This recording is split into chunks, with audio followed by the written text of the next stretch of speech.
Okay, let's go ahead and get started. So, would somebody mind closing that door?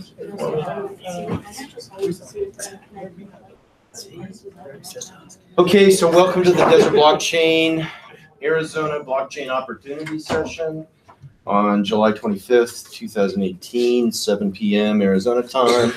We're at the University of Advancing Technology. My name is Jay Carpenter. I'm the founder of Desert Blockchain. And I always start off the Desert Blockchain events by saying that the purpose of Desert Blockchain is to bring people together and build a community that's interested in decentralized constructs, blockchain, and what I consider to be next for the internet and possibly society. So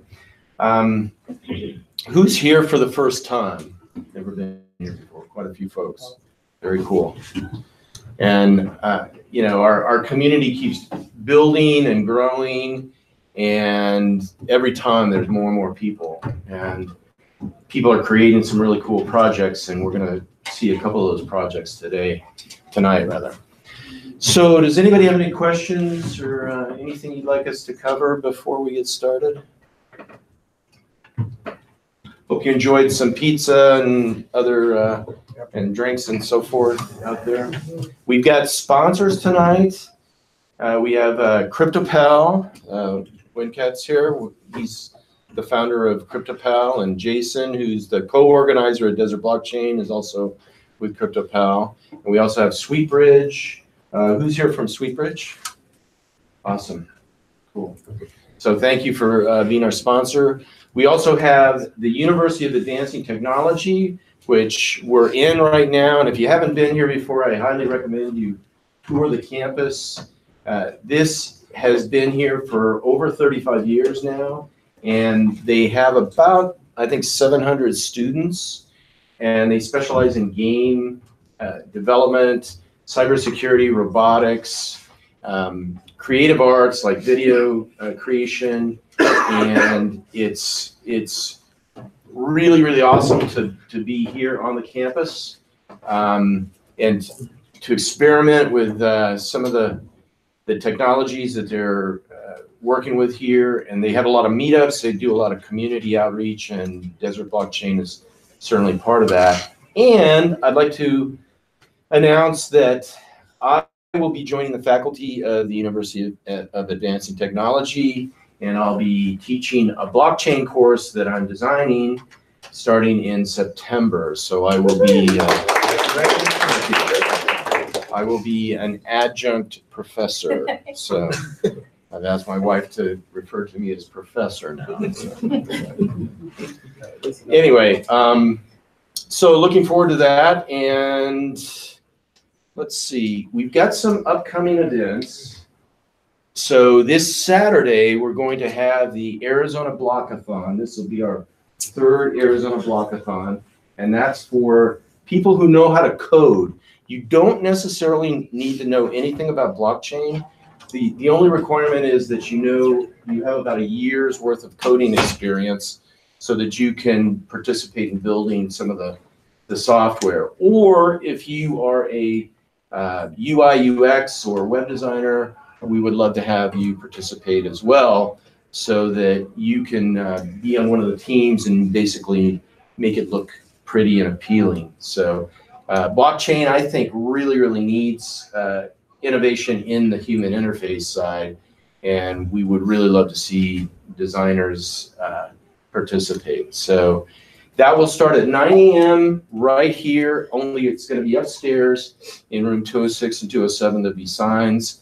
And we are fortunate because from 9:30 to 10, we will have Arizona House of Representatives Representative Jeff Wenninger join us.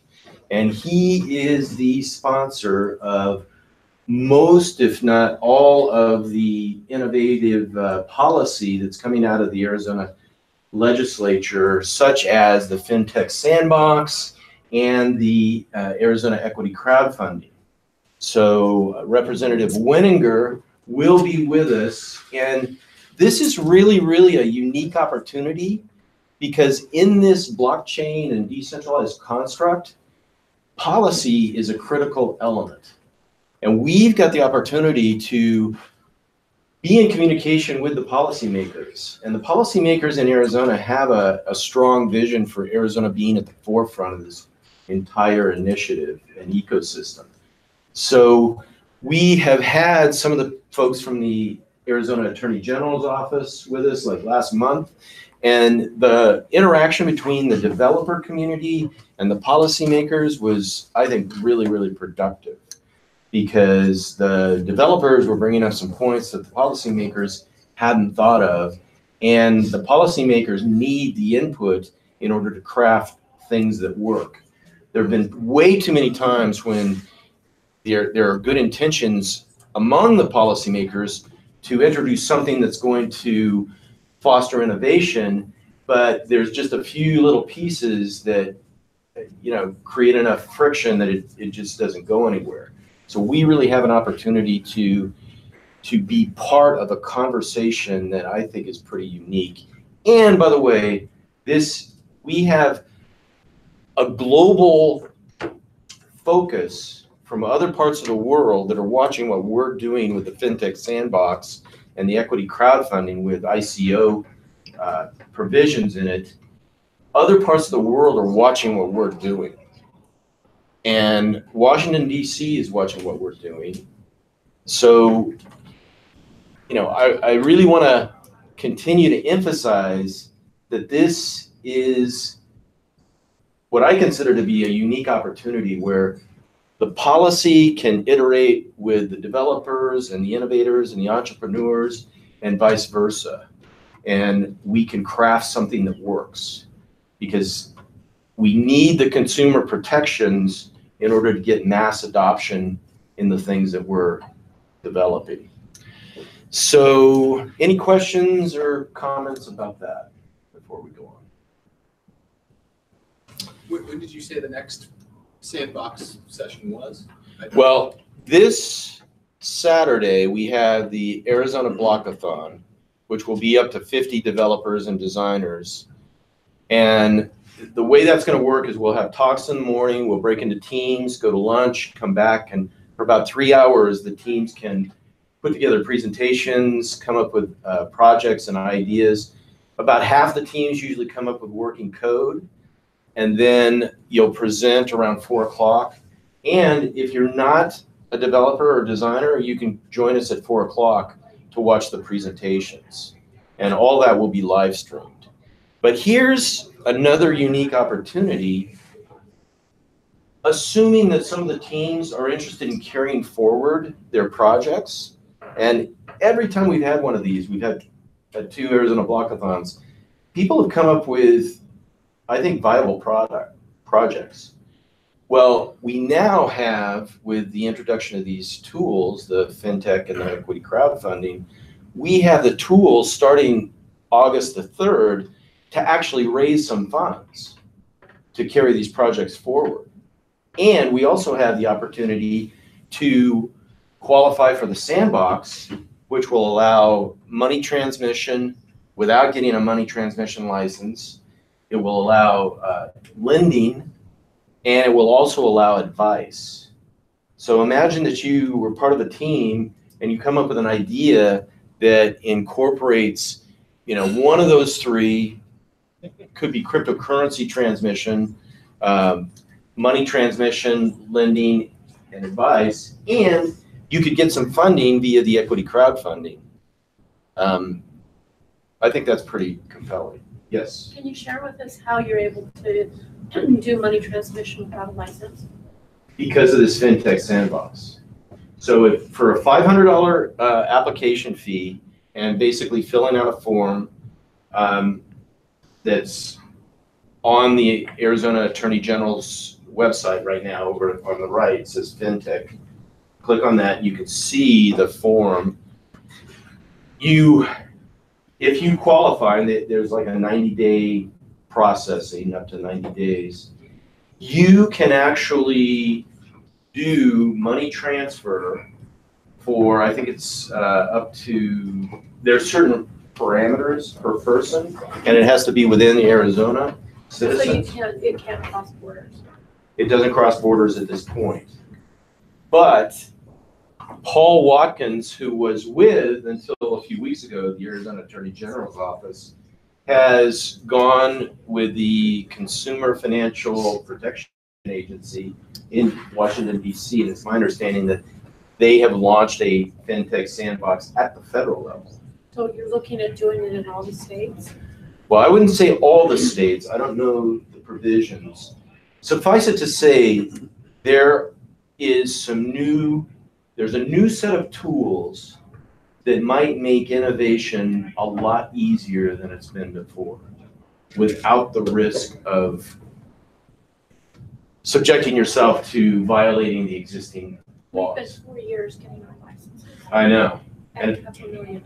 It's at least $1 million to get licenses in all 50 states, is my understanding. It's 2.5. $2.5 million. So instead of $2.5 million in Arizona, for $500, you can get a toehold. And in addition to that, you can raise up to $5 million via this equity crowdfunding without having to go to accredited investors. That's huge. I mean, so it's my commitment that we, the developer community, the innovators, and the entrepreneurs in this state know what's happening and know what this opportunity is. So, you know, part of the opportunity set is when Sweetbridge talks about their platform tonight, when CryptoPal talks about their platform. If you have an idea or you know how to develop, think in terms of a new pathway that's available starting on August the 3rd, where you might be able to take these tools and build something and put it in front of people and actually test the concept. That's really, really strong, and that's part of what's available tonight. So, yes. Yeah, Okay. I think you know the. Do you mind standing up and introducing yourself? Yeah. My name is Venkat Nallapati. I'm the founder and CEO of CryptoPal.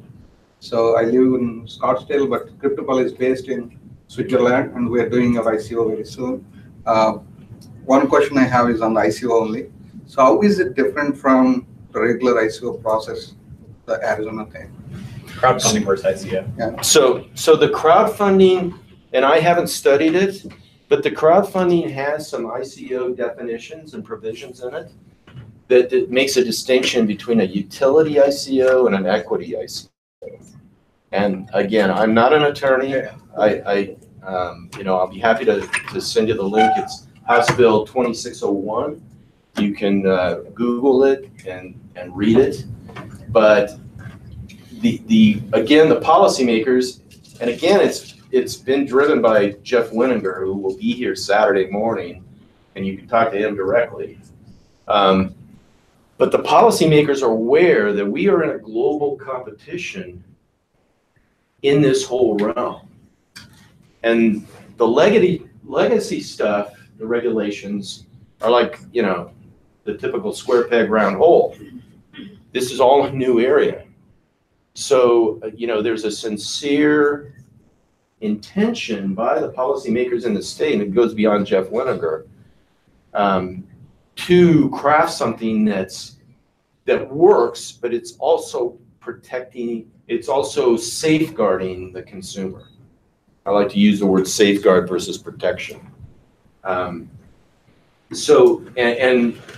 Anybody that's been in this space knows that we need safeguards. There have been way too many, multi-million, hundreds of millions of dollars ICOs that, just evaporated. And again, everyone interprets something different and, does something different. Right. If there is no policy. Right. Well, and fortunately, our policymakers have the vision to start to craft something that gives some guidelines. So Really good. yeah. So anyway, that's my rant on that. And any other questions about that before we move on? Yes. Jay, I'm sorry, I just because you're talking about regulations and stuff, I don't know who in this room is an attorney. I'm an attorney, but is there anybody else in here who has that bent at all? One? Yes, Michael is an attorney and he's a coder. Okay. What? Can we meet? Can we at least introduce ourselves to each other? Yeah. Why don't you introduce yourself right now? Well, I just want to know who others are because Yeah. Anyone? Is there another hand? Anybody? I'm Another? connected to some that were influential in this. Okay. Do you specialize in crypto?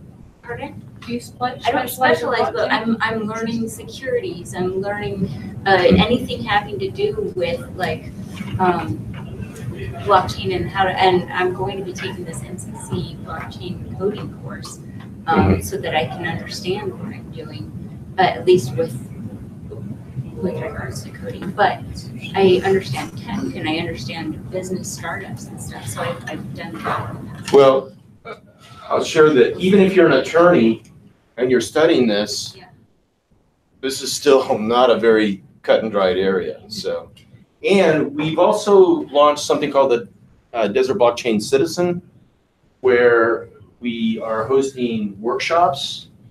And if you're a citizen, you sign up on Patreon. It's $10 a month, and you can go to these workshops. We had one last Saturday, and we had DJ Donald Mills, who's a law clerk with Perkins Coie, and he talked about the FinTech Sandbox and the equity crowdfunding.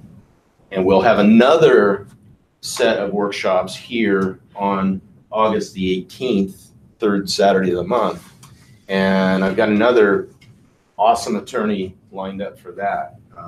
And we'll also be talking about the FinTech Sandbox and equity crowdfunding. So thank you for bringing that up. And you know, the ASU Law School has a huge blockchain and cryptocurrency initiative. They've launched a class. So there's a big appetite for ASU Law to become, you know, knowledgeable in this area as well. So anyway, so enough about me. So let's start it off with one of our local blockchain initiatives, SweetBridge. And Yao, I'll turn it over to you. You can introduce yourself a little bit. And thank you very much. Go from there. Hi everyone. So I'm going to sit next to you. My name is Gal Mordecai. I'm SweetBridge, which is based out of here. I'm based out of New York. I'm a product manager in one of our products. And today I'm going to present you a little bit more about SweetBridge and what we're doing. But before I start that, I just want to say hi to all my fellow SweetBridgers over here. So I have Micha, who's our blockchain lead developer, Melvin, who's a product manager in another product, Wissam, who's doing all of our data science, and Hoy is our CTO. So thank you very much for joining us, guys. Feel free to come over to us and ask all the questions that you may want. And I'll start. Go to the presentation. Yeah. Has anyone heard about SweetBridge before today? Okay. So just goes up and down. But it's okay. So what is SweetBridge? So SweetBridge is basically an organization that is split into 4 different domains. At the top left, let's start over there. We have an alliance. Our focus mainly is supply chain. So we're creating an alliance with a lot of other supply chain oriented organizations around blockchain, around AI, around legal tech, around supply chain in general, provenance, and so on. And we're aggregating all of these together in order to give much better service to a lot of other supply chain companies and combine forces between the different parts of our technologies to do exactly that. So that's the alliance part that we have. In addition to that, we have supply chain. So we're assisting supply chain organizations, very large organizations that you've heard about a lot in the news that are focusing on supply chain to create a much more liquid supply chain. And when I'm talking about liquid supply chain, later on when I'll explain our liquidity protocol, we'll understand exactly what do I mean by liquid supply chain. Then we're developing protocols. So a very significant part of our work, basically creating an infrastructure for a lot of other companies to build their own solutions, developers, exactly as Jay mentioned, to develop their own solutions on top of the protocols that we've created. And because we have the alliance and because we have supply chain companies that are working on that already, or using these tools, the protocols would assist other companies to use and to get exposure to all of these other companies. And lastly, we have SweetBridge Financial, which is basically assisting individuals and organizations to become their own financial institutions. So all of these things are things that we're working on. In different organizations, we're about 85 to 100 people currently, all over the world. As I said, I'm out of New York, Micha is out of Switzerland, Wissam and Hoy are here in Phoenix, Melvin is out of Chicago. We have another group in the Philippines. So it's a very distributed team. But today, what I will talk about would be mostly somewhere in between the financial and the protocols. So we'll talk about individuals and organizations and how can they become their own bank. So the product that we're going to talk about today is SweetBridge Assets. By the way, I'm talking fast because I have only 30 minutes. SweetBridge Assets, and what is this product all about? So it's basically providing a financial one-stop shop to provide all of your financial needs as organization or individual. The financial needs that we're currently doing are all of these activities with our bank, right? You're owning things, paying, escrow, borrowing, buying, swapping, and providing financial instruments. All of these are things that we're targeting, and we're starting with that borrowing component. So today we'll show exactly how that borrow aspect would work. Then, providing immediate liquidity with interest-free without any counterparty. So we're enabling you to get liquidity against your own assets without any counterparty. So it's basically you're lending yourself money. Eliminate, as a result, any expensive intermediaries. Currently, intermediaries, because of the inefficiencies in these markets, are charging significant amount of fees in the middle. That's something that we're eliminating. And we're trying to provide full transparency and flexibility based on your needs. Whatever you want to do, how you want to do it, we'll try to provide. All of that without any hassle in the process. So no credit checks, no documents to sign every time that you're applying for a loan, no applications, no waiting, and nothing but your wallet from your phone or your computer. We'll show you this wallet today, later on, from my computer. So how does it work? So 3 simple steps. We have a tokenized asset. And basically, you're taking that, putting it within the vault. The vault is a smart contract that we've created currently on top of the Ethereum network. That basically,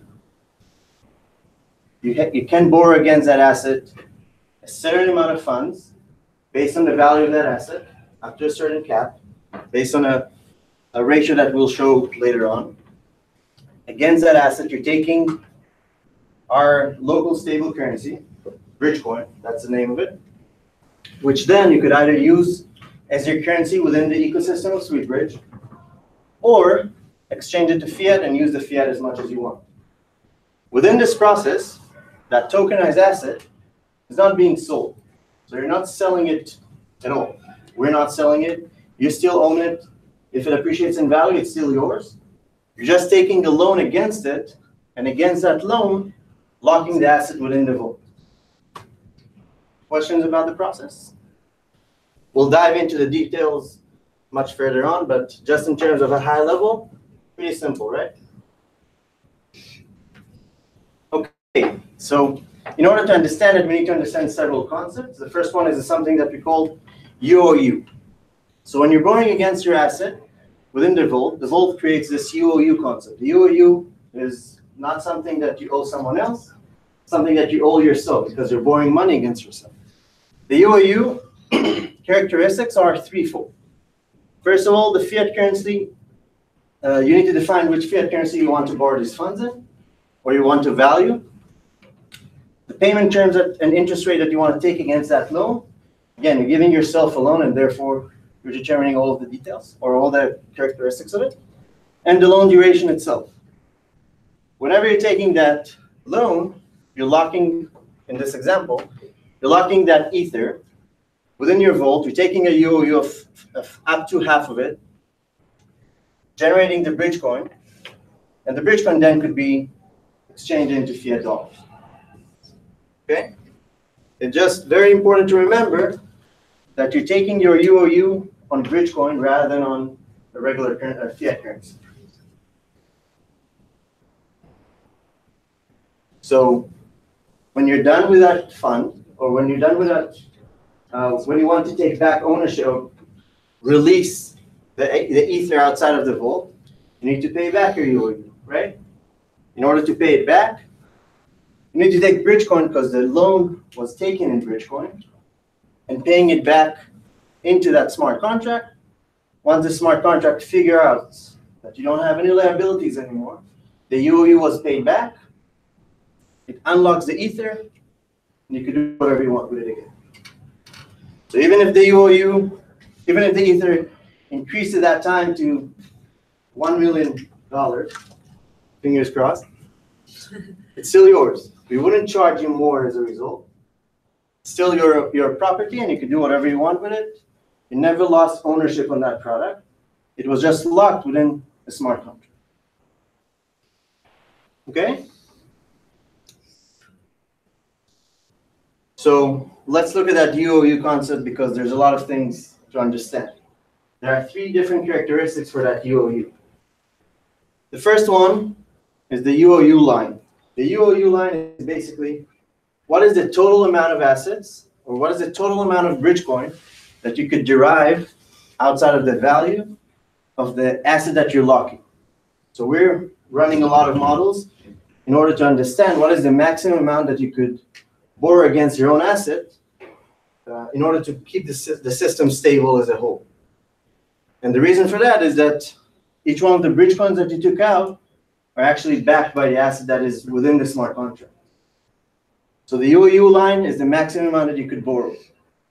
The collateralization ratio is the ratio that each asset type has regarding its borrowing limit. We're starting with Ether and Sweetcoin.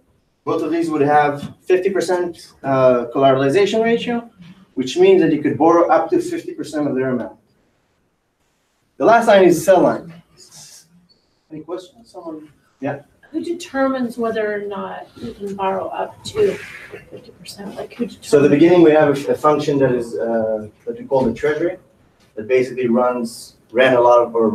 running a lot of models around all of these different asset types. We're figuring out the volatility ratios, and based on that, we're determining that value.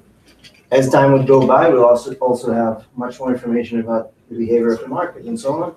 And we'll be able to decentralize that component as well.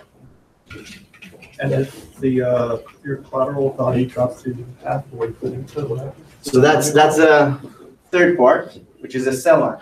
Each product has a certain threshold that if it drops beneath it, the component that keeps it in compliance, keeps the value of the asset in compliance as the smart contract as a whole, the vault in compliance, requiring the system to sell a little bit of your product, a little bit of your asset, in order to keep it stable.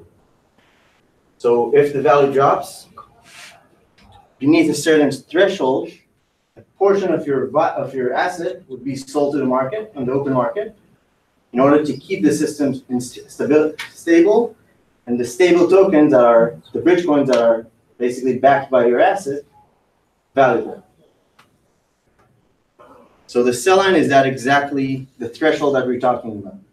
So because of this volatility around, obviously, Ether, that is relatively volatile, we have that sell line component that basically triggers a sell or liquidation event out of the asset within the vault. So Ether drops 50%, you're going to take half the Ether in there, or some amount, Yeah. and push more into the market. Yep. Sell it in the open Push market. down even further. Sorry? And potentially push Ether down a little bit further. Yes, but To there me, it triggers more. are people that would be happy to buy it because you're gonna be charged a little bit of penalty on top of it, Okay, but so what do you do with the money that you get? paying back to the vault. And that keeps the bridge coin stable. Because it's part of that process, we're burning the bridge coin that you're paying back to the You're vault. burning it. Okay? So this is the sell line. So we have three different components. We have the UOU line, collateralization ratio, and the sell line. Okay, these are the three components of the vault. So if someone actually borrows money and converts them into fiat, how do you control them through smart contract because they are out of blockchain? If someone, again, For example, I took borrowed a loan. 50% of my money Yep. and I sold BRC for fiat. Yep. So I'm out of smart contract. How do you control me after that? so you still have your asset within the vault, right?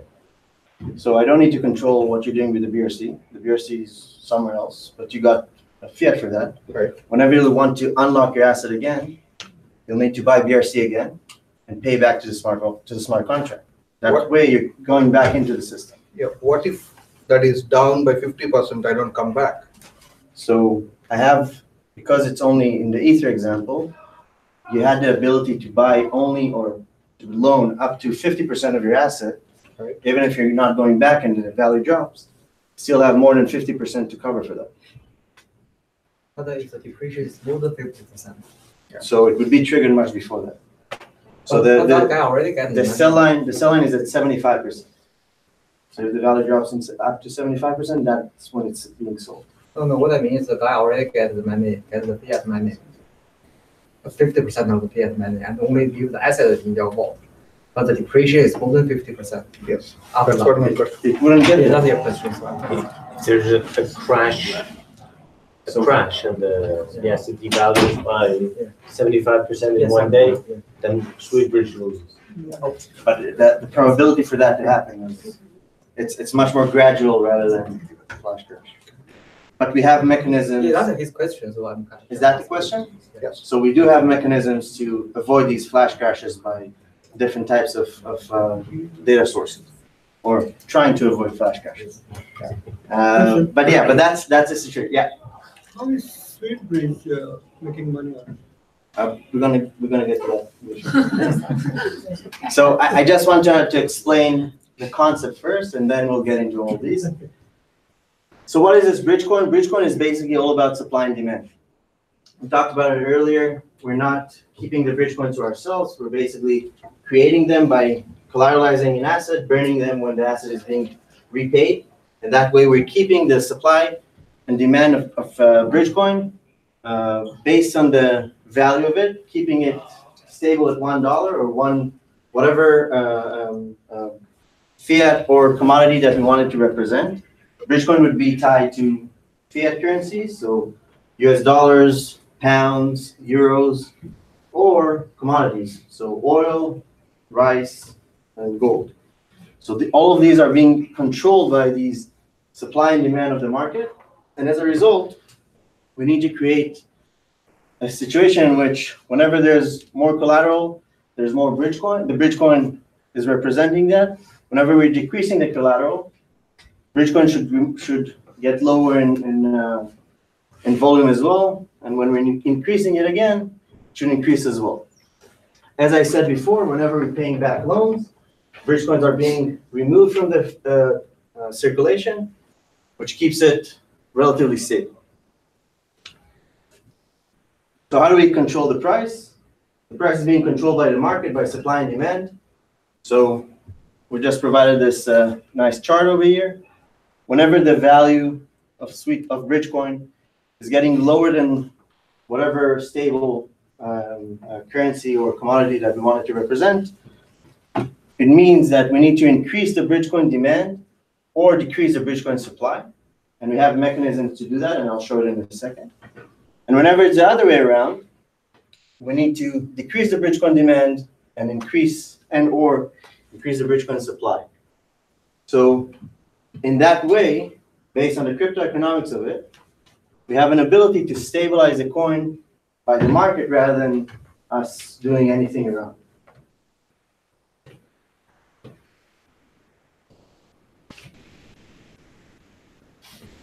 So what are these mechanisms that we're doing in order to ensure that we're either increasing the demand or decreasing the demand, or increasing the supply or decreasing the supply? These are the Bridgecoin stability mechanisms. So first of all, we're incentivizing members to either deposit or withdraw their loans based on the needs of the system. If there's a need to remove the supply, we're basically creating incentives out of the fees of the economy to repay your loans. Basically, that would burn Bridgecoins from the economy. So are these loans for businesses or individuals? So it's both. At the beginning, Because it looks like what you're doing is you've imported a factoring module. exactly. It's very similar to Like a that. hedge fund back. And there's going to be an example exactly for that in a couple of slides from now. But for your question, it's both, because both individuals and banks and organizations need this financial assistance that currently is very expensive to get. And that's what we're trying to solve. So that's the first stability mechanism. We will have triggers from the system that will show now you should collateralize your assets in order to get Bridgecoin, because you have a benefit in doing that, or now you need to pay back your loans because that would provide you some benefits as well. Then the fact that the sell line is being triggered also burns Bridgecoins out of the economy, right? Because somehow we need to sell it and pay back loans to bring it back to par. That's another component that reducing the supply of Bridgecoin. Then we have financial institutions that are looking to create financial gains out of this economy, and they're also getting incentives in order to participate in this ecosystem in both ways, either deposit and collateralize their assets in order to get more Bridgecoin and benefits out of it, or uncollateralize or repay their loans and get fiat in return.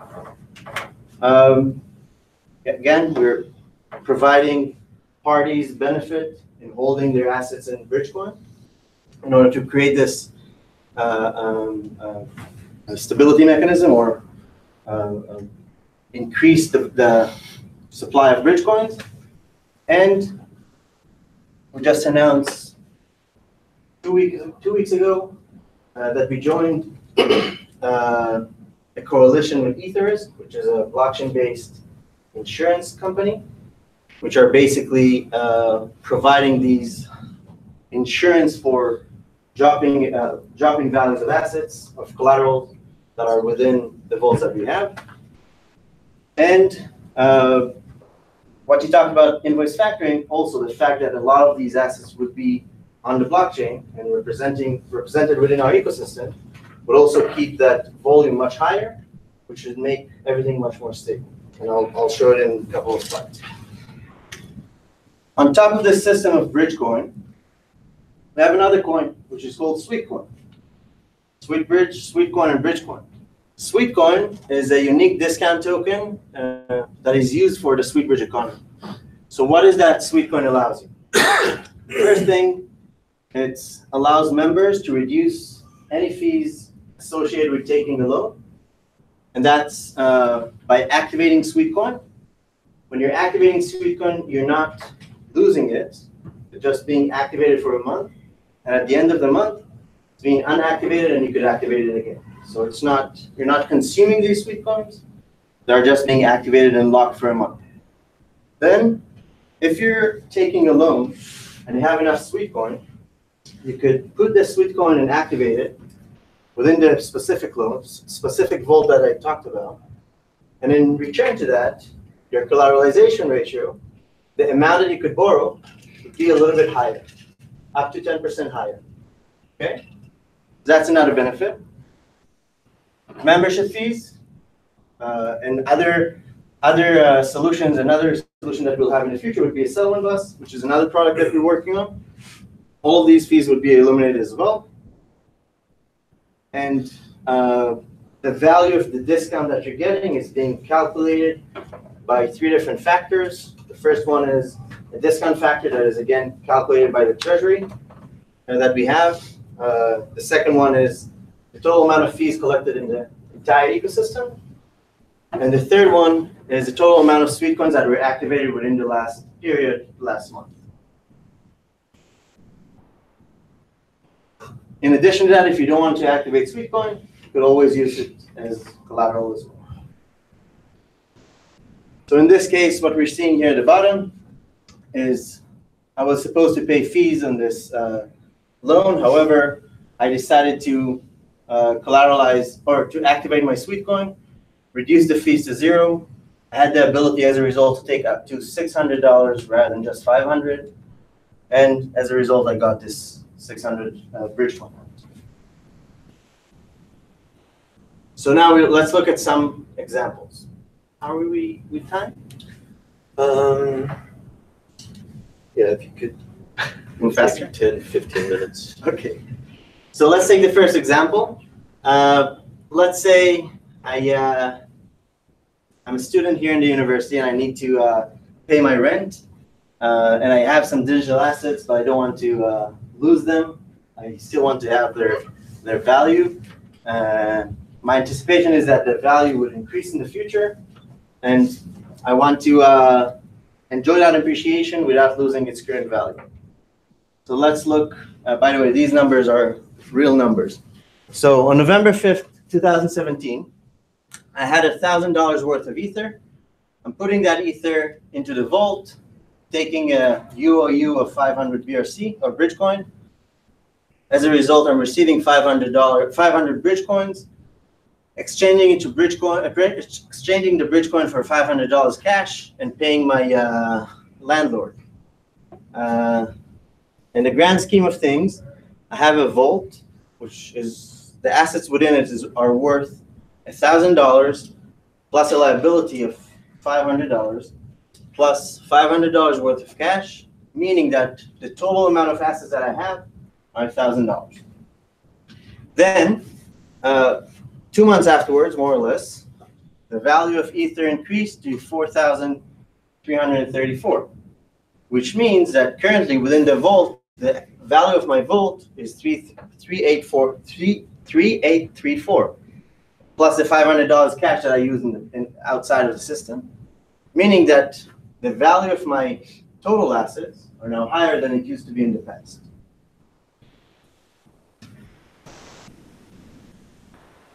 Then I decided that now it's good enough for me and I want to cash out. I want to take my assets and sell it out. So I'm using $500 that I have for my day job, buying bridge coins for 500 bridge coins, paying back the UOU that I had, the $500 worth UOU that I had, and getting my Ether unlocked now. This means that at the end of the day, I basically I enjoy the appreciation of the Ether to do whatever I want with it. Now I could exchange it, I could use it for something else. So I needed the liquidity on November, I paid my rent, and now at the end of 2 months afterwards, I can do whatever I want with the asset. Yeah. Where does the cash come from that Sweetbridge is lending out? Who's lending it out for 0? The cash is coming in from other members that are basically have incentives to keep their assets in bridge coin. So we're not lending it out for 0. There's a guy you didn't talk about the fee for locking your asset in the vault. That's one of the stability mechanisms are basically keep your assets in bridge coin. So collateralize your asset, keep it in bridge coin, and then basically getting interest on that as well. That's part of the keep your assets and keep your holdings in bridge coin, and that way you're getting benefits from the fees of the entire ecosystem. So you charge to lock the vault. You can, if you're not activating Sweetcoins, yeah. But you can reduce it. And then you pay interest on the coin. No, the No. fee is upfront. So your interest fee, you can pay your interest fee upfront, right, with Sweetcoin. So the idea is that in order to lock your asset in the vault, it does cost you something. It doesn't cost you anything if you have enough Sweetcoin to cover the cost of the fee. So you could activate it. So when you're establishing a loan, I'll show it in one of the slides. That's the premise of the discount token model. Sorry. If you want, you could activate Sweetcoin now to reduce these fees. The fees the benefit, the interest that you talked about, is if you're keeping your funds in Bridgecoin, in order to, that's part of the incentive, the stability mechanisms. you're getting compensated out of the entire fees of the entire ecosystem and interest on top of your assets. So you're getting benefit. How do I get the cash? Is there any bank? So you can do it through us. So you'll send us the bridge coin and we'll give you the funds. And in the future, there would be exchanges as well outside that would trade these. Okay. So the second example that I wanted to show is a supply chain example. So from a company point of view, so I want to collateralize my invoices for instant liquidity. The seller of the asset, the original asset, the issuer of the invoice, could basically gain liquidity from day one rather than waiting net 30, net 60, net 90.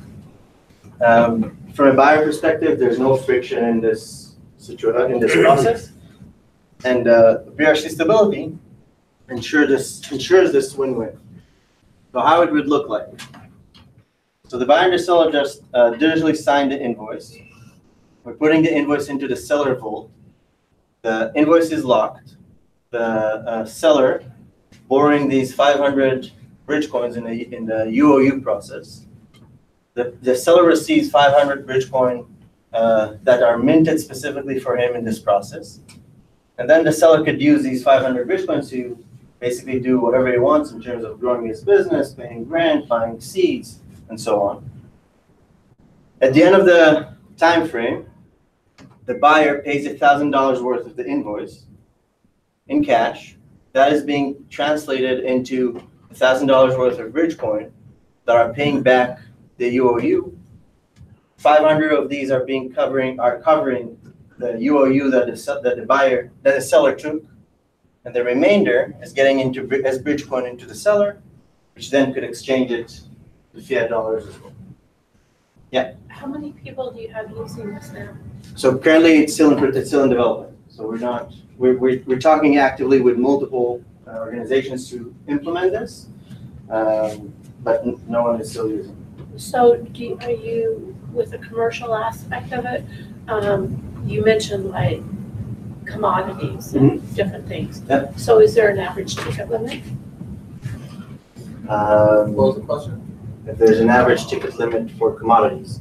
You mean for the invoice size? Not that I'm aware of, no. So we just onboarded a new economist, and what we're going after in the short term, as part of our strategy, are assets that are easy for us to quickly liquidate. So the term that we are putting on some of the initial assets is somewhere between 30 to 60 days. So we're going for short-term assets that allow us to basically create the amount of liquidity and volume that we need in order to prove out the model, right? So you need enough transactions to vet, our process and our network at the same time. So that's actually a really good segue into which assets could be collateralized. So in order for an asset to be collateralized, there are 4 different factors that are important for us. First one is that the asset has a market. So there's a buyer and a seller that would be willing to buy or sell it all the time. Then the value is known. So we need reliable data sources that would provide us information about the asset and what exactly is its current value. Then its ownership could be locked. So this would enable us to avoid any situation of double spend, of users that are locking their asset but then using it somewhere else. And the last thing is that the asset could be tokenized, and the tokenization, it's important in order to put it on the blockchain.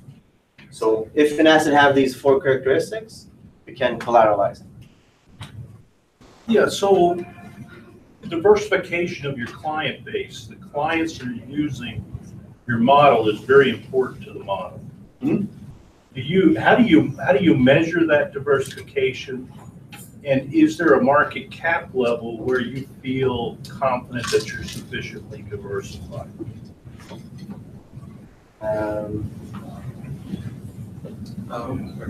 We are. What was that one again? So diversification of your client base is very important to the model. Yes, it is. Right. So how do you measure that I diversification? might challenge you, yes and no, but yeah, I can give you alternative paths where the diversity isn't such a big deal, but let's go with the assumption.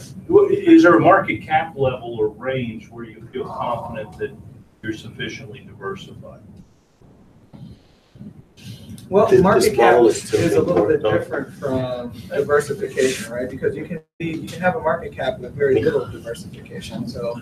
So But how do you measure your diversification? How do you feel comfortable? What's that? yeah, so so this kind of falls into my category. Yeah. So I'm part of, the product that I'm in charge of at SweetBridge is the membership protocol and product. And so as we onboard new folks onto our system, they go through a very explicit process of asking them, how would you like to use our network? You know, what are some of your goals? Where's the money coming from that you're using to populate your account, right? And so the reason we do that is because that allows us to set up relationships with other financial entities down the road that will be interested and capable of extending our platform. So think of us as the people who lay down like the railroad ties, right? And so that's why we call ourselves an operating system. We're providing the circuit board that allows you to bolt on any type of appliance, financial service. And so the community will provide the diversity in the long run, but we can monitor for diversity through the way that we KYC people. Okay, thank So, you. I Let's, appreciate it. yeah, let's Can I ask a follow-up? just Uh, afterwards, because we have 5 more minutes. I Yeah, want to show you the sorry. For the product. sake of time, thank you. Understand. They're good questions, Yeah, Steve, but I'm let's gonna we're gonna take have the to questions, but I want to show you the demo move it product along. as well. Sure. Yeah. Understood. So, Thank you. Just in terms of products that we'll start with, we're starting with Ether and Sweetcoin because these assets have exactly these 4 characteristics that we talked about. In addition to that, we have an effort to do invoice factoring, which is an effort that we're working in parallel on. Basically, the value proposition that we're offering is a cheaper, better, more transparent, flexible, decentralized mechanism to access liquidity from assets and a better way to manage your crypto holdings. So what I wanted to show you now is a wireframe. So I have 2 wireframes that I'll show of how do you take loans, and then I'll show a demo of the wallet that hold all of your assets. Okay, so this is still working in progress. Basically, this is a SweetBridge asset. I think that it's a little bit like the top part is cut for some reason. Yeah, sorry. So this is where you see all of the loans that you took. We call them the portfolios. You have the level of risk that they have, what's their sell line, what's the portfolio value, and what's the available credit that you could take. That's the total value of all of your assets, and that's the available credit that you could still have. So that's one of them. The bottom part here is the wallet that I'll show you in the demo that I'll plug in in a minute. Then this is the way that you're taking a loan. So basically it says your total assets, which is the total composition of your portfolio, is worth $20,000. Out of that, we talked about 0.5 collateralization ratio. So you can take up to a 10,000 credit, so up to 10,000 loan. Then you could borrow in whatever currency you're interested in, Bridgecoin, US dollars, or anything else. If it's not Bridgecoin, you will be supposed to pay exchange fees. However, these fees could be waived if you're clicking on that box over there. And then also you could set the payment terms that you're interested in. What's the time frame? What's the interest rate that you want to pay? And what's the terms? The way that you're deciding your interest rate, up to 0 interest rate, would be by activating Sweetcoin. Once you're activating Sweetcoin, that number over there would change. And then it would give you an estimation of how much money you would pay for a month. You'll be able to borrow that.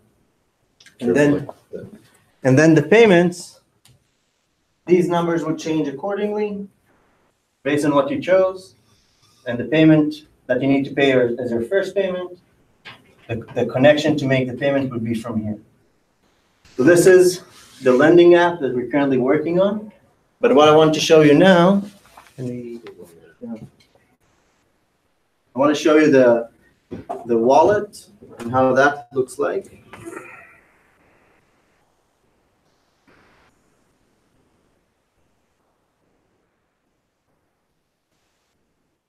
So, you put that. Yeah, sure.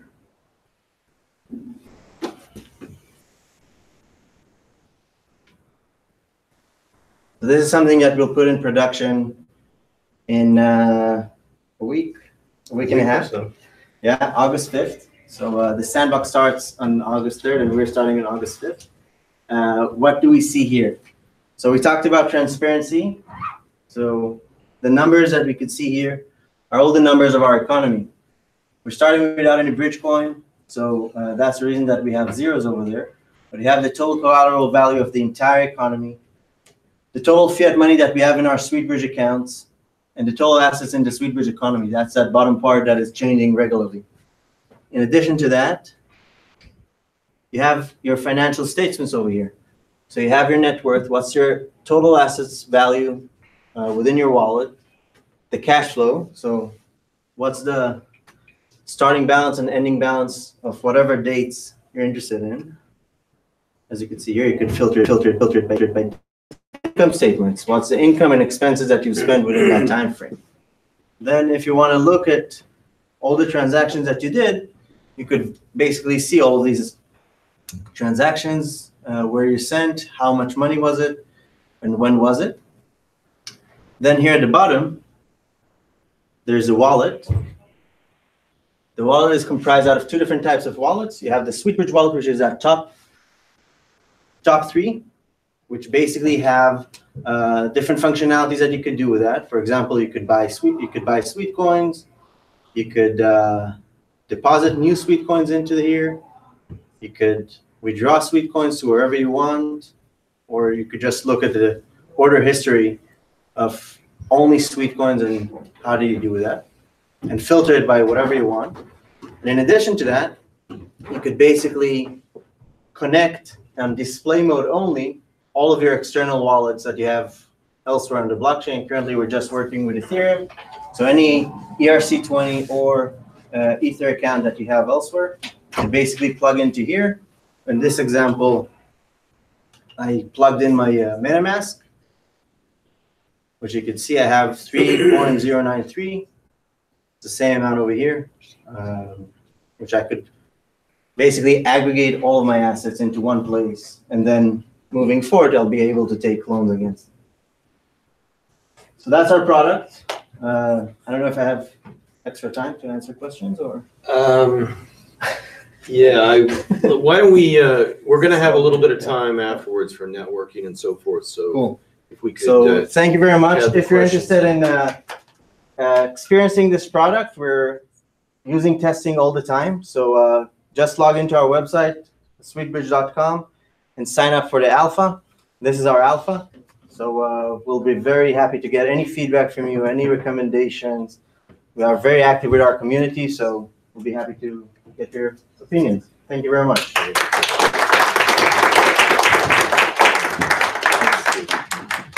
So, Sorry, not sorry. so all right, thank you. And I didn't say this, but just to make it clear, Desert Blockchain does not endorse any cryptocurrency or any other products. So that's the disclaimer. All right, so you should also keep in mind that there'll be another presentation on Saturday, and getting into a little bit more of the nuts and bolts and the technology, an opportunity to build some things from the SweetBridge platform. So, all right, very good. Our next presentation will be from CryptoPal, and again, both of these initiatives have their roots in Arizona. And this is kind of giving everybody a little bit of a taste of the type of innovation that's springing forth from Arizona. So Jason Horton is from Arizona, went to ASU, right? And I've known Jason for about 1.5 years now, and he's the co-organizer of Blockchain. He's also one of the founders of CryptoPal. And Jason, take it away and tell us a little bit about CryptoPal.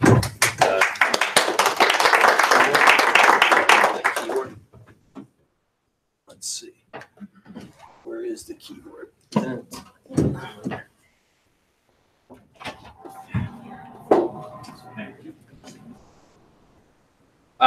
So I guess a little bit more on background while this is pulled up.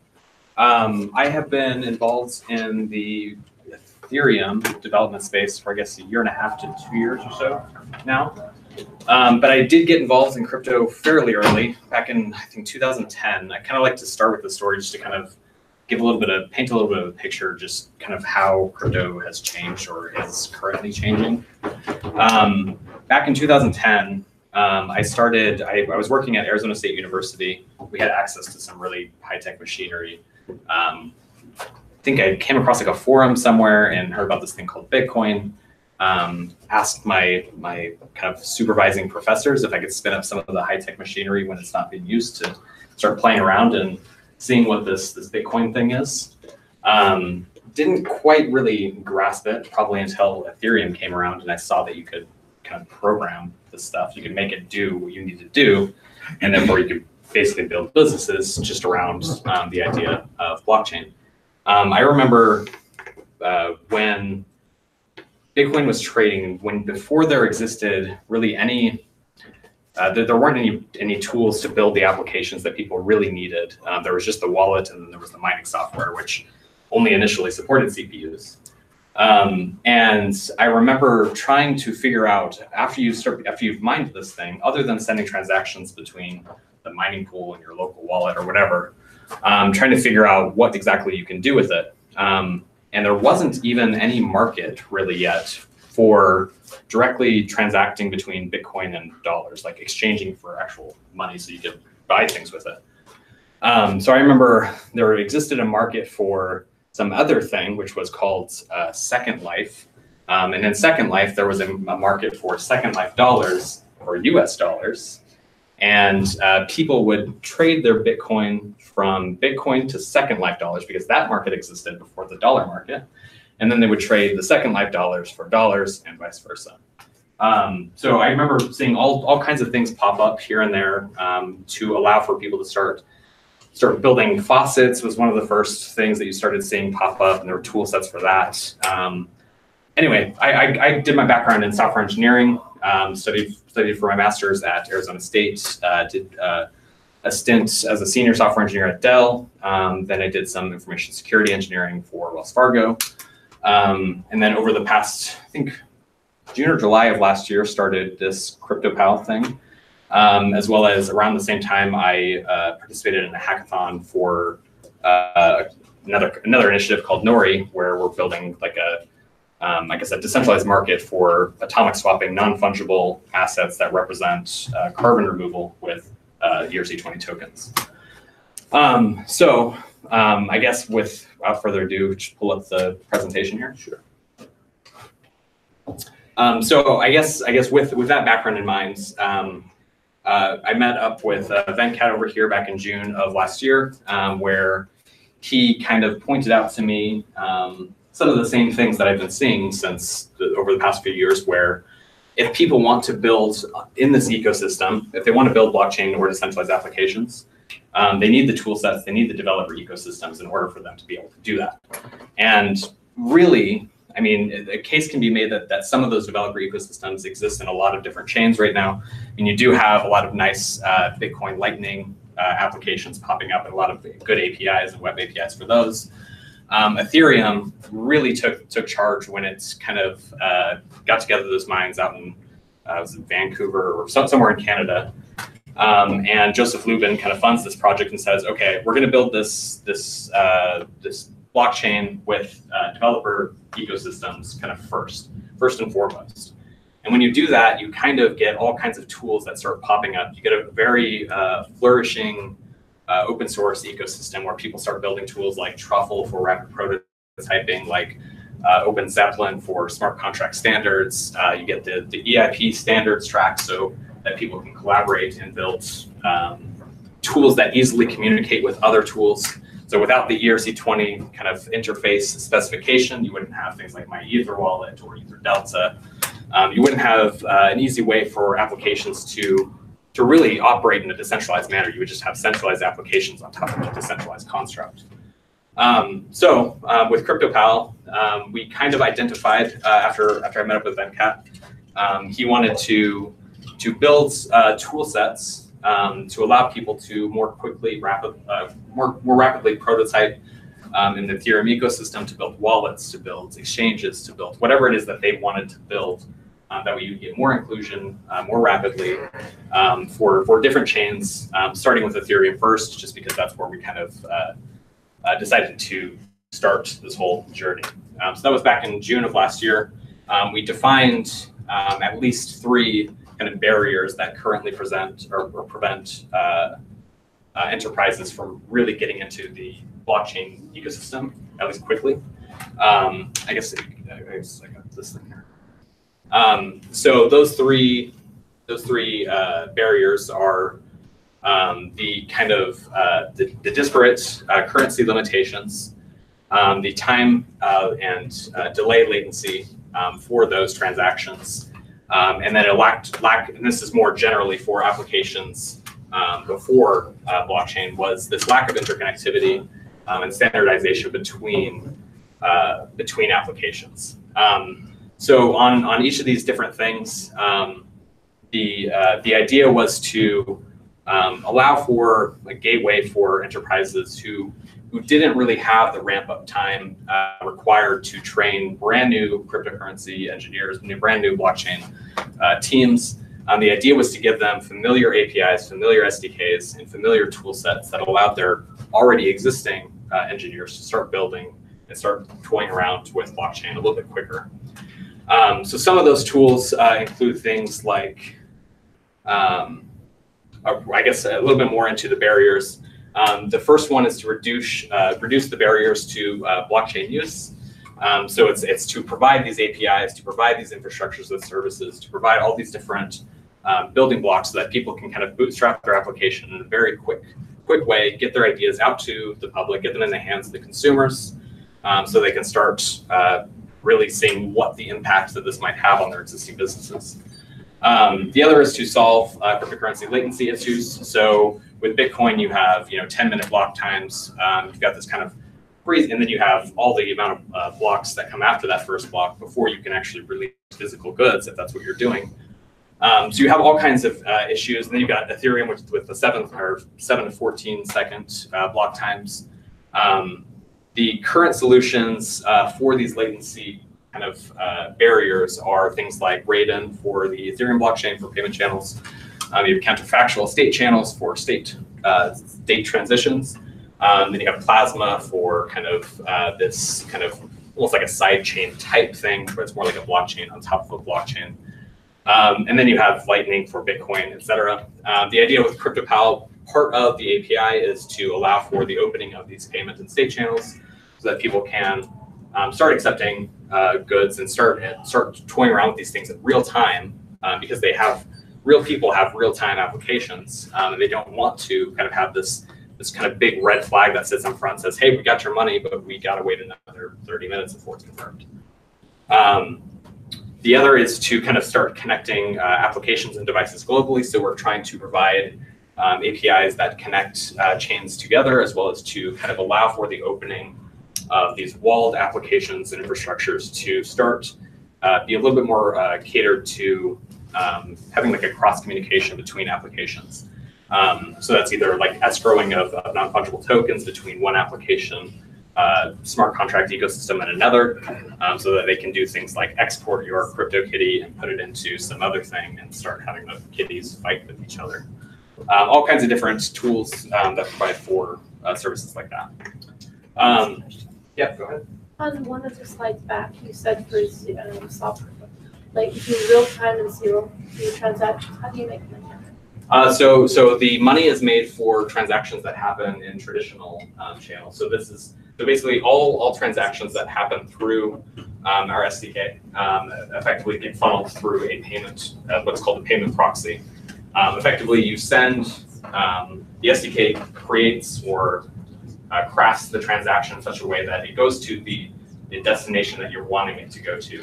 However, in its route of getting there, it goes through a smart contract that takes the fee and pays that fee to both CryptoPal as well as every application.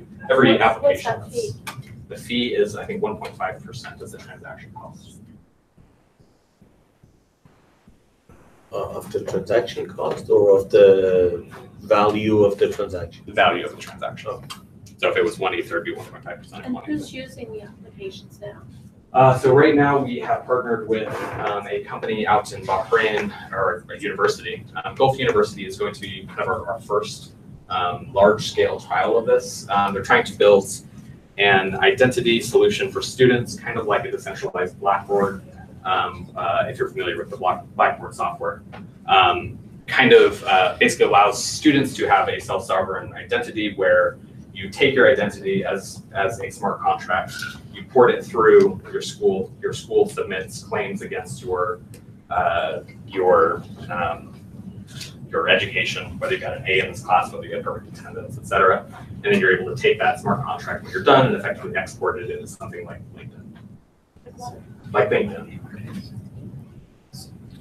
So that's our largest one right now. There's also another one that's doing some insurance use cases. That's what we do. We use Atomic Spot. The only other person I've heard use it. Oh. It's not. What do you do? We're launching an exchange that will allow customers to buy goods at any retailers anywhere in the world in real time. What's it called? We come from a payment background. We're Lock Trust, and our exchange is CoinSeller. Okay, I've not heard of that one. It's not launched. Okay. It launches on Monday, actually, privately, and in 30 days it'll be open. Well, we should Are connect. I'd like you to hear more local? about that. Yeah. So you're in Phoenix? Awesome. We'd love to hear more about it. So. Well, this is really cool. What blockchain do you guys sit on? We're different. Different. Yeah, we kind of created our own in a combination of other technology. The other one in town that I've heard of doing something similar with atomic swaps is, but they use Hyperledger for stuff. I forget what it's called though. Okay. Anyway. Yeah, ours is a little bit of Ethereum, but we kind of customized it. Interesting. So effectively, some of the services for these tool sets, you have a micro-Raiden toolkit that allows you to integrate with some of the Raiden contracts to open some of these payment channels.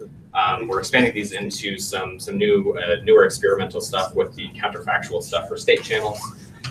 But micro-Raiden, because it's already live on the Ethereum network, and Raiden, I think, just finished their final testnet launch on Ropsten. We will have that one as soon as they're ready. We were kind of operating currently on the Ropsten network with Raiden. Then we have just effectively a small number of smart contracts that are abstracted for some of these APIs. So basic use cases for people who are wanting to experiment with cryptocurrency or experiment with blockchain. The most basic one is to kind of have this invoice application that allows you to just kind of send out an invoice with a product identifier and say, hey, I need 10 Ether because I sent you this good. So we have invoice APIs that kind of tie in. It really just kind of takes some of the APIs that are already there, at least on the API side, and kind of abstracts them, or rather de-abstracts them and generalizes them for specific use cases. So under the hood, a lot of the APIs are, I mean, we use Truffle under the hood for all of our upgradable smart contract migrations. We use Web3.js for all of our kind of blockchain queries, and we just kind of abstract it upon those. There's also some other stuff that we're experimenting with here, which is IPFS.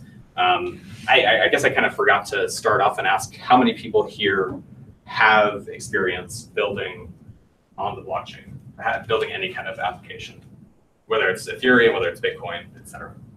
Okay, and how many of you have built on Ethereum and use something like IPFS for storage, distribution, or retrieval? A couple of you, okay.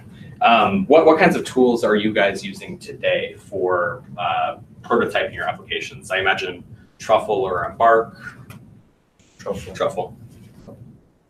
And how, and so I guess while I'm up here, I guess this is a good chance for me to kind of talk with you guys. And I'll be going with a little bit more of an in-depth overview on this Saturday when we do the hackathon, some of the technicals on how to use some of these APIs, but also talk about some of the experimental stuff that we're working with.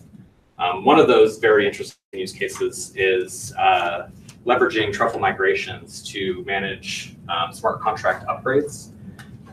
So you guys at SweetBridge, are you guys using some kind of upgradable pattern to allow for do you know which one? Is it eternal storage? Is it unstructured? I don't know the name. Okay. I'd be very interested in talking. I did have a recent call with some of the truffle developers to kind of see what exactly exists out there for managing these types of upgrades. And I'm very curious what everybody's kind of working with. The most popular one, I think, but this is very as of recent, is the Zeppelin OS library, which is very fantastic and interesting. Anyway, we're trying to incorporate some of the elements of these upgradable smart contracts so that people who have larger enterprise smart contracts can integrate with those. So is this all for Ethereum and ERC? That's where we're starting. So the idea is to definitely expand into other chains. Do you have a price oracle for a price oracle? Yeah. For what? Well, like if you were going to accept payments in an ERC20 token, you need in your smart contract, you're going to need a price. Well, so our particular APIs allow you to query. So developers who say you have an application and you want to accept cryptocurrency for whatever goods you have.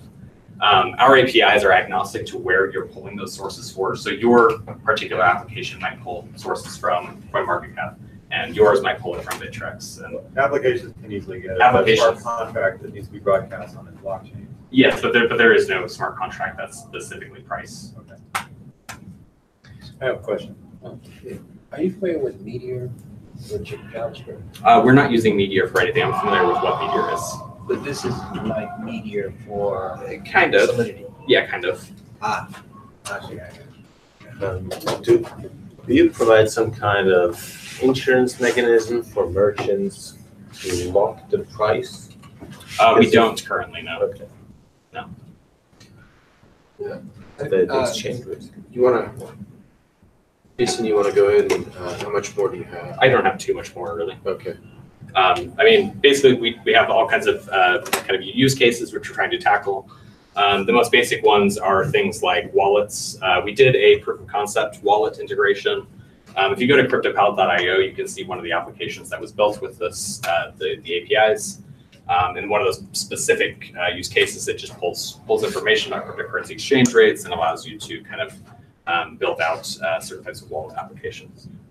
So my application, so what I'm curious about this is, our main thing is just, doing data and calculating, building economic maps of different communities. Basically we automate and track, carbon credit pricing for consumers, so they can generate their own, carbon credit tokens. The main thing is our stack is like Python, Ruby, and then now we're learning this. The thing I want to know with this is, can I just pull from the JSON files of these records and just build the smart contract? Yeah. So the underlying technology on the API and SDK side just uses Swagger generator. So we have these APIs that generate and do code generation for libraries for Ruby, for Python, for JavaScript, et cetera. I guess as well as if you're just using the web API, if you're doing a REST request and getting whatever data you need to get back, it does provide it back in JSON.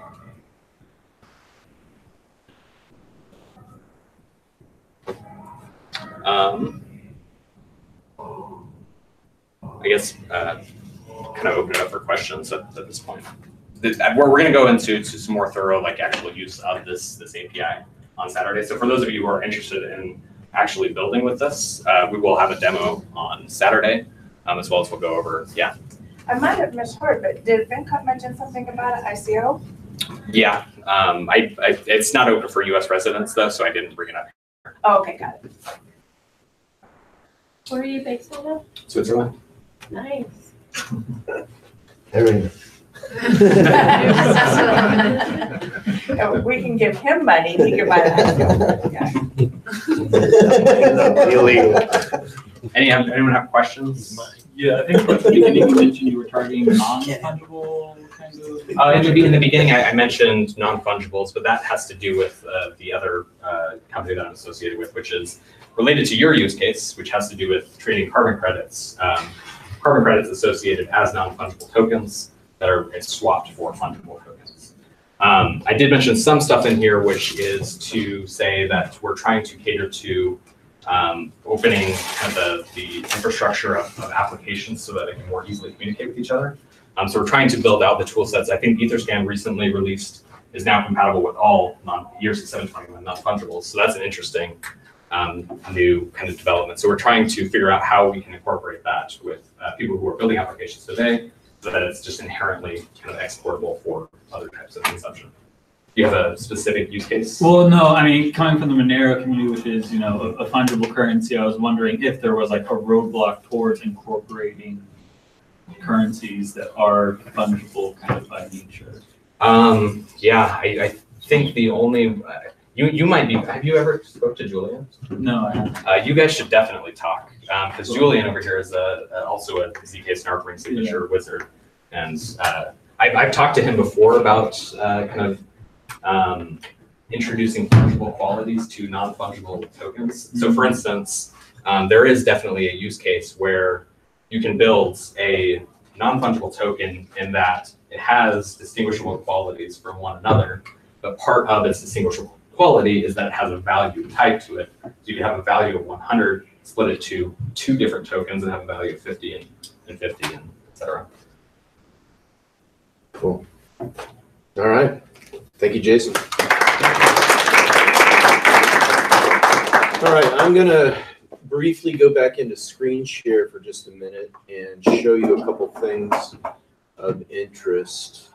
Number one is, this is the Arizona Attorney General, Mark Brnovich's website. And if you go over here into the FinTech, you can see the application and the other items of interest or that's available for the FinTech Sandbox. And they've got a little countdown timer here. The other thing is, this is the House Bill 2601, which is the equity crowdfunding. You can scroll through and read all this. It's great bedtime reading. Put you right to sleep. But anyway, I just wanted to show what the sites look like. And we'll talk more about this on Saturday, by the way. And then the other thing that I want to just quickly mention is that some of us are going to be going to this Decentralized Web Summit next week, including Jason and Julian and myself and about 7 or 8 others. And this is really an amazing event. This is the second time it's happened. It happened in 2016 as well. But there's a lot of diverse conversation in this: law, policy, governance, technology, creativity. It's going to be really, really amazing. And we'll probably do at least part of a session on this maybe in August or September. But and a lot of this is going to be streamed via video, I believe. And I'd highly recommend you take a look at it. So where is it physically? it's in San Francisco. It'll be at 2 locations: the Internet Archive, which makes a copy of the internet almost on a daily basis, and also the San Francisco Mint. Are tickets still available? I think there's still some tickets available. So it's decentralizedweb.net. And if you take a look at the people that are involved in this, it's like the who's who of the people that invented the internet and the people that are inventing what's next in the internet, for the internet. So let's see if we can get this. But all right. I would like to make the point that on Saturday for the teams that, I mean, you could come as a preformed team and create something on Saturday if you want to. And if you're not on a team, don't worry, because we'll put you can get on a team. And there's nothing that says you have to use either SweetBridge or CryptoPal as whatever you create. A lot of people will be using Ethereum, pure Ethereum, maybe IPFS. We've got Ethereum, IPFS, maybe Hyperledger, who knows. So, but it is a chance to start building something. And we've been through a lot of hand waving, you know, up until this point. It's time to build some stuff. So that's really what we're interested in. So let's open it up for a few questions, comments, whatever at this point. Yes. Yeah, so, and I'd like to introduce Scott. Last year he did a session on Monero. Yeah. Yeah, So I'm part of the Monero community. So if you're not familiar with Monero, it's kind of a privacy-centric community, or basically the goal is something as close to digital cash as you can get. And so we're kind of putting on what's known as a village at a conference in Las Vegas, which is August 8th through 12th, called DEF CON. So it's basically kind of a hacker conference where I think roughly 25,000 people last year get together. It's kind of a safe space to learn and hack various things, whether it's cars, voting booths, lock picks, the list goes on. But for the first time, there's going to be kind of a cryptocurrency-centric village that we, as the Monero community, are partnering with an organization called Blockchain Open Security. So we'll have, you know, various talks and workshops, whether it's about like hacking Ethereum smart contracts or that kind of thing. So it isn't purely, you know, Monero specific, even though we're kind of helping put it together. But if you happen to be at DEF CON, that's just an FYI, we're one of the villages. Or if you happen to be, you know, interested in that kind of thing, just a heads up. So. Yeah, cool. Thank you. When is DEF CON this year? 8th through the 12th August. So 2.5 weeks. Yeah, there's a cryptography conference in Santa Barbara as well, middle of August. It's going to be off the charts. Crazy. Which one's that? Cutting edge. It's the ICCS or something like that. And like Vitalik Buterin will be there, Silvio McCauley, David Mazeras. Anyway, that's another crazy event. Don't quote me. It's like ICCS. So if you just do cryptography, August, Santa Barbara, it should come up. Anyway, thank you for mentioning that, because in this room, there's some incredible talent and some incredible experience. And part of our opportunity, I mean, a lot of people sat here for like almost an hour waiting for this thing to start.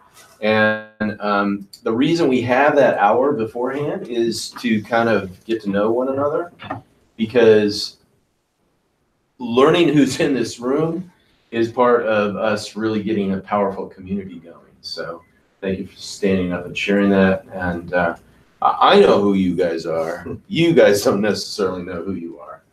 And I really, really appreciate everybody for coming tonight. So unless there's other questions or comments, let's see. Oh, 2 minutes. Perfect. So we are going to wrap it up for tonight. And we also have like another 30 minutes or so to hang out and get to know one another, and feel free to, you know, get some drinks and so forth. Yes. I was going to say, we have a large conference coming up in Chicago that Sweetbridge will be, I can just come for this one. Sure. Which will be, yeah, go ahead and introduce yourself. Yeah, so my name is Melvin Pettis. I work with Sweetbridge as one of the product owners. I handle the membership app. One of the cool things that we'll be doing in the Midwest is having a large conference. We're expecting anywhere from like 4,000 to 5,000 people to come. And the cool thing about this conference is that we aren't charging, you know, that crazy, you know, $2,000 and above ticket price.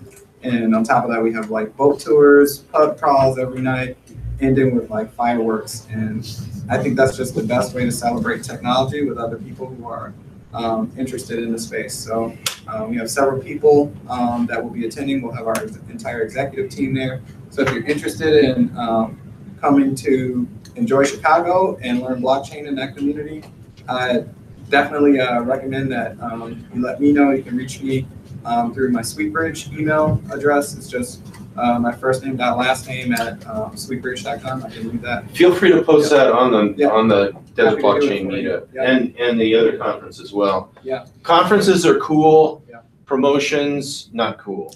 Yeah. So, yeah, feel free to use the Desert Blockchain Yeah, we want comments. you guys to have fun. Yeah, we be happy to. So we have stuff for like social good. So there's a lot of different ways we can connect communities together. And that's the spirit of it. Yeah, in the middle of September, Nexus Earth is going to be having a big conference here as well. And I'm sure we'll be talking about that coming soon. And that'll be at the Phoenician. So anyway, thank you all for coming. Great session. And if you're a developer, you have any kind of interest, you don't have to know anything about blockchain, don't even have to know how to spell it. Be here on Saturday at 9 a.m. and we'll have some fun. So thank you.